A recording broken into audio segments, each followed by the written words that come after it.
نحمده ونصلي على رسوله الكريم اما بعد فاعوذ بالله من الشيطان الرجيم بسم الله الرحمن الرحيم رب اشرح لي صدري ويسر لي امري واحلل عقدة من لساني يفقهوا قولي۔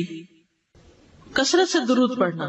رسول اللہ صلی اللہ علیہ وسلم نے فرمایا جمعہ کے دن اور جمعہ کی رات کو کثرت سے مجھ پر درود پڑھا کرو، بس جو آدمی مجھ پر ایک دفعہ درود بھیجے گا اللہ اس پر 10 رحمتیں نازل کرے گا۔ اللہم صلی علی محمد۔ رسول اللہ صلی اللہ علیہ وسلم نے فرمایا تمہارے افضل دنوں میں سے جمعے کا دن ہے۔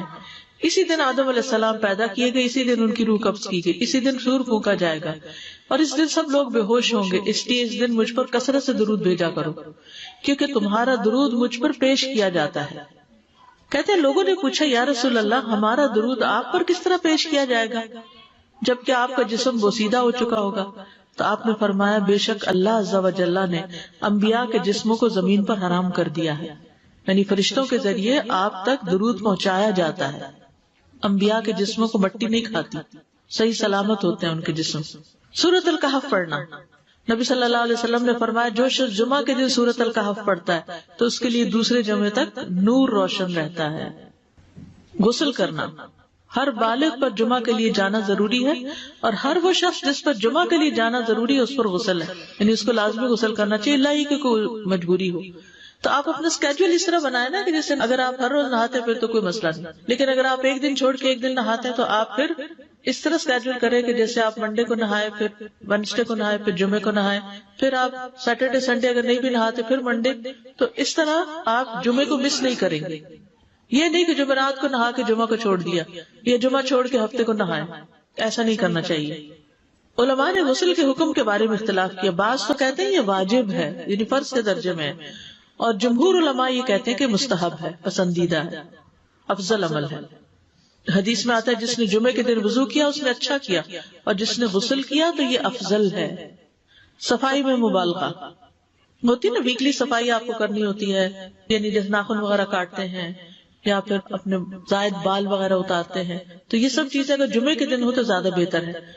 نبی صلی اللہ علیہ وسلم نے فرمایا جو شخص جمعے کے دن اچھی طرح غسل کرے، اچھی طرح سنوار کر وضو کرے، اپنے بہترین لباس میں سے پہنے، یعنی جمعے کے دن باقی دنوں کی نسبت اچھا لباس پہنے، اللہ نے اس کی قسمت میں گھر والوں کی جو خوشبو لکھی ہو وہ لگا لے، یعنی گھر میں جو بھی خوشبو ہے، پھر جمعہ پڑھنے آئے تو لغو کام نہ کرے، 2 آدمیوں کے درمیان جدائی نہ کرے، یعنی 2 لوگ بیٹھے ان کے بیچ میں گھس کے بیٹھ جائے۔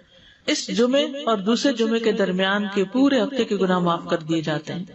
پھر مسواک کرنا۔ جمعے کی سنتیں بتاتے ہوئے آپ نے فرمایا اور تم پر مسواک کرنا لازم ہے۔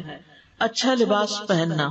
نبی صلی اللہ علیہ وسلم نے فرمایا اگر ممکن ہو تو جمعہ کے لیے اپنے کام کاج کے کپڑوں کے علاوہ 2 کپڑے اور بنا رکھنے میں کیا حرج ہے؟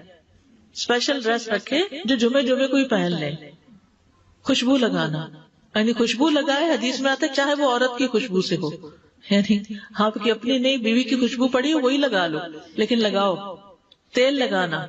جو شخص جمعہ کے دن غسل کرے اور جس قدر ممکن ہو پاکیزگی حاصل کرے اور اپنے تیل میں سے تیل لگائے یا اپنے گھر کی خوشبو میں سے خوشبو لگائے، پھر نکلے کہ 2 آدمیوں کے درمیان تفریق نہ کرے، جتنی مقدرہ نماز پڑھ لے اور جب امام بات کرے تو خاموش رہے۔ اس جمعے سے لے کر دوسرے جمعے تک اس کے گناہ بخش دیے جاتے ہیں۔ جمعہ کا وقت۔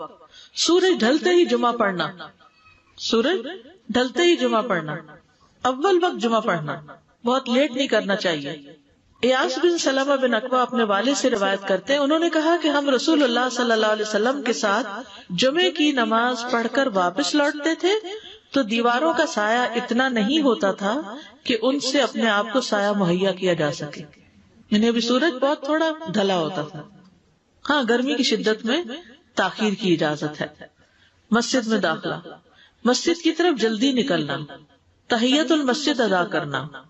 عمر بن دینار کہتے ہیں انہوں نے جابر رضی اللہ عنہ کو کہتے ہوئے سنا کہ ایک شخص جمعہ کے دن مسجد میں داخل ہوا اس حال میں کہ نبی صلی اللہ علیہ وسلم خطبہ دے رہے تھے، تو آپ نے فرمایا کیا تم نے نماز پڑھی؟ اس نے کہا نہیں، تو آپ نے فرمایا کھڑے ہو 2 رکعتیں پڑھو۔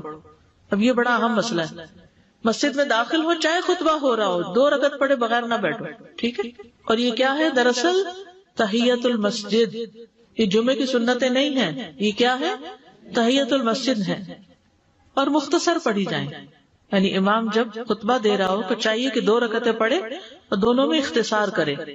نماز سے قبل ہلکا بنانے کی ممانعت. مثلا آپ جلدی چلے گئے تو یہ نہیں کہ ایک گروپ بنا کے آپس میں گپ شپ شروع کر دیں, نہیں, سیدھے ہی لائنوں میں بیٹھیے. انتظار کا وقت کیسے گزاریں گے؟ نفل پڑھ کے بیٹھ گئے, ذکر اذکار کریں, قبلے کی طرف رخ کر کے لائنوں میں بیٹھے.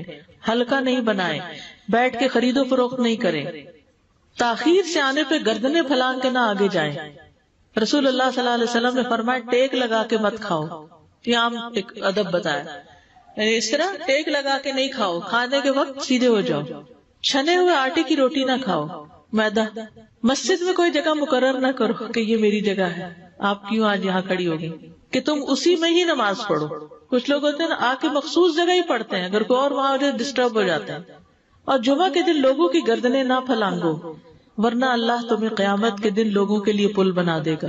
کیونکہ بہت اذیت کی بات ہے نا, بیٹھے ہیں لوگ باقاعدہ بازو کا کندھوں پہ ہاتھ رکھ کے اس کو تنگ کر اس کو تنگ کر, تو یہ نہیں کرنا چاہیے. اگر آپ کو اٹھنا بھی پڑ گیا بیچ میں تو واپسی پہ پیچھے کھڑے ہو جائیے, اگلی لائن مل جائے گی.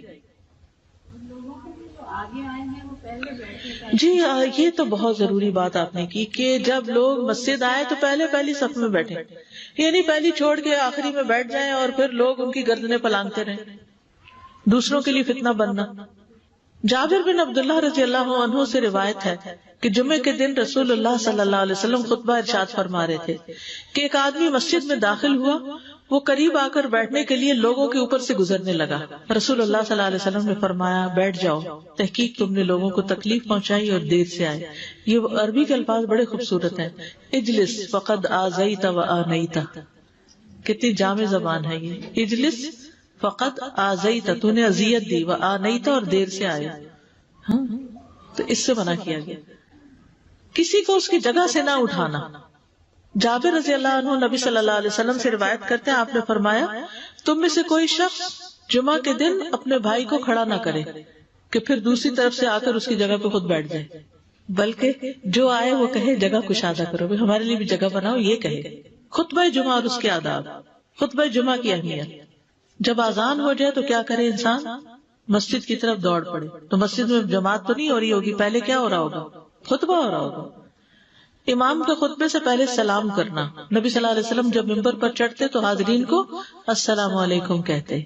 امام کا کھڑے ہو کر خطبہ دینا. رسول اللہ صلی اللہ علیہ وسلم کھڑے ہو کر خطبہ دیتے, پھر بیٹھ جاتے, پھر کھڑے ہوتے اور کھڑے ہو کر خطبہ دیتے, یعنی بیچ میں تھوڑا سا بیٹھ بھی جاتے تھے. جس نے تمہیں یہ خبر دی کہ آپ بیٹھ کر خطبہ دیتے تھے تو تحقیق اس نے جھوٹ بولا.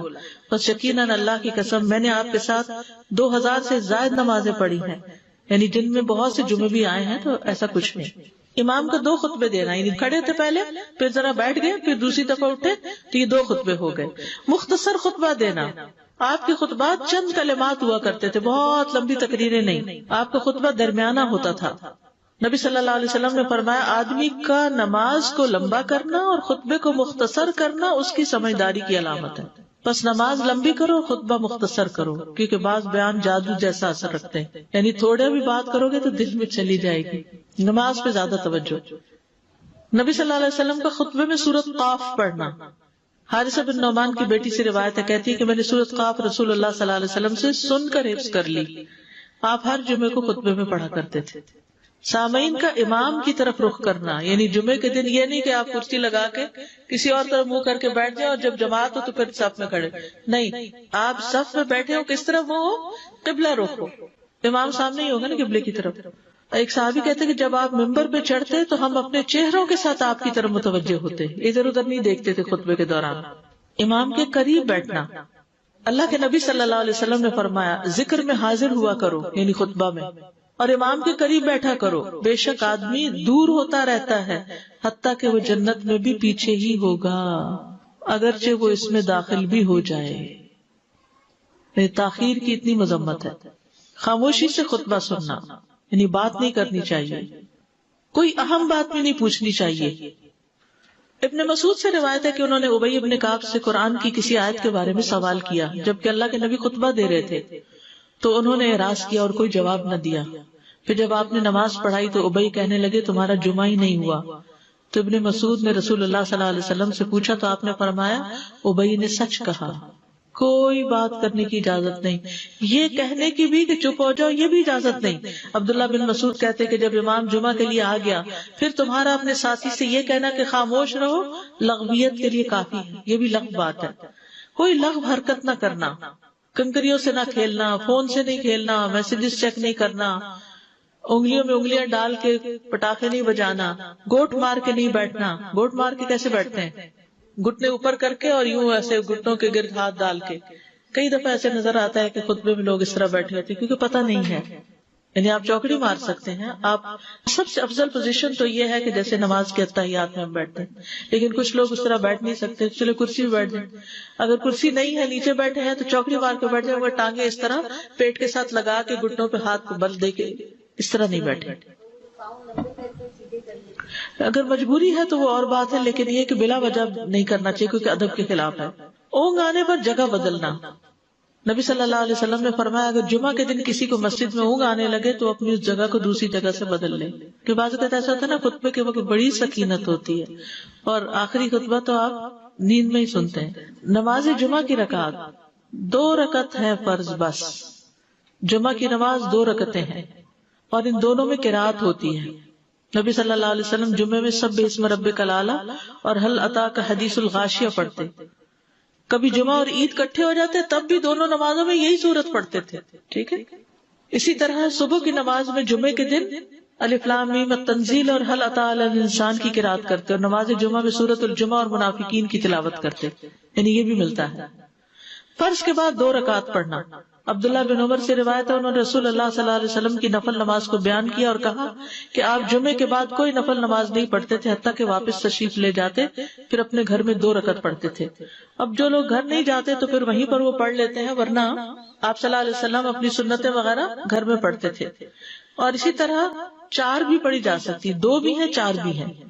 آپ صلی اللہ علیہ وسلم نے فرمایا جب تم میں سے کوئی جمعہ پڑھ چکے تو اس کے بعد 4 رکعتیں پڑھے، یہ آپ کا حکم ہے۔ تو جب آپ کا 2 چیزیں ہوتی ہیں سمجھنے کے لیے، ایک آپ کا فعل ہوتا ہے اور ایک آپ کا حکم ہوتا ہے، تو ہمارے لیے کیا ہے جو آپ کا حکم ہو۔ جمعے کے بعد کوئی اور نماز پڑھنے سے پہلے گفتگو کرنا، یعنی سنت پڑھنے سے پہلے گفتگو کرنا۔ اسما بن مالک سے مرفوعاً روایت ہے کہ جب تم میں سے کوئی آدمی جمعہ کی نماز پڑھے تو اس کے بعد اس وقت تک کوئی نماز ادا نہ کرے جب تک کسی سے کلام نہ کرے یا اس جگہ سے نکل نہ جائے۔ پہلے منع تھا، اب کوئی نہ کوئی بات کر لینی چاہیے، نہیں سمجھ آئی؟ یعنی جمعہ پڑھ لیا آپ نے اور پھر کسی سے آپ سلام دعا کر لیں، اس کے بعد سنت پڑھیں یا نفل جو بھی، ٹھیک ہے۔ اور گھر جانا تو گھر جا کے پڑھیں، اور اگر گھر نہیں جانا کام پہ جانا تو ادھر ہی پڑھ کے چلے جائیں۔ کتنا پیارا ہے ہمارا دین کہ اتنا لمبا بھی چپ کا روزہ نہیں رکھوایا۔ بالکل۔ عاصم سے روایت ہے، وہ ابو قلابہ سے نقل کرتے ہیں، میں نے ان کے ساتھ جمعہ کی نماز پڑھی، جب میں نے اپنی نماز پوری کر لی انہوں نے میرے ہاتھ کو پکڑا اور میری جگہ پر کھڑے ہوئے اور مجھے اپنی جگہ پہ کھڑا کیا۔ وہ جو ہم چینج کرتے ہیں نا جگہ، وہ اس کی بات ہو رہی ہے، یعنی جمعے کے بعد کوئی اور نماز پڑھنے سے پہلے بات بھی کر لینا، جگہ بھی تبدیل کرنا۔ لیکن اگر کچھ لوگ پہلے سے ہی آپ کی سنتیں شروع کر چکے اور کوئی چینج کرنے والا نہیں تو پھر پڑھ لیجیے۔ یعنی یہ مستحب اعمال ہے، ان میں ایسا نہیں کہ کوئی گناہ لازم ہو جائے گا، لیکن افضل یہ ہے، افضل سے اجر زیادہ ہو جاتا ہے۔ جمعہ کے دیگر احکام، 1 رکعت پانے پر بھی جمعہ ادا ہو جاتا ہے، یعنی اگر کسی کو رش مل گیا، پارکنگ نہیں ملی اور 1 رکعت میں بھی پہنچ گیا تو جمعہ ہو گیا۔ امام سے دعا کا کہنا، انس کہتے ہیں کہ ایک سال نبی صلی اللہ علیہ وسلم کے عہد